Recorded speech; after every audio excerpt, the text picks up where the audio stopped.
there you have it. The Miami Heat drafted Indiana center Kel'el Ware with the number 15 pick in the 2024 NBA draft. Wouldn't have been my first pick. Dalton Knecht was still on the board, Tristan da Silva, Jared McCain, Isaiah Collier. But Kel'el Ware is a very talented center. The biggest knock on him out of college was his motor.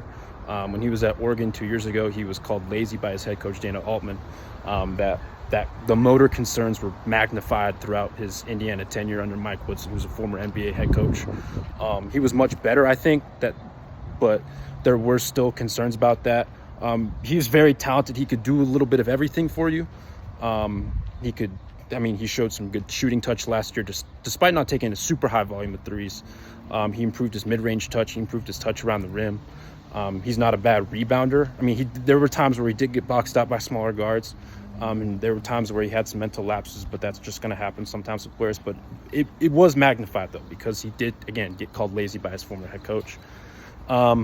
He can block shots. He can play above the rim a little bit. Like he's an athletic big, 36-inch max vert, 32-inch standing vert at the combine. He was the number 7 player in his 2022 recruiting class. Like, he's a talented player. You just have to make sure that motor is 100% all the time. And when his motor is right, you get a very good big who's talented and who has functional size. And I think that's what the Heat got here. And again, they've shown us time and time again, they don't mind reaching on players that they like, or they don't mind not just taking Dalton Knecht because Dalton Knecht is available. They've proven that they'll do that over and over again. And this is just another example of it. And again, he must have killed that workout.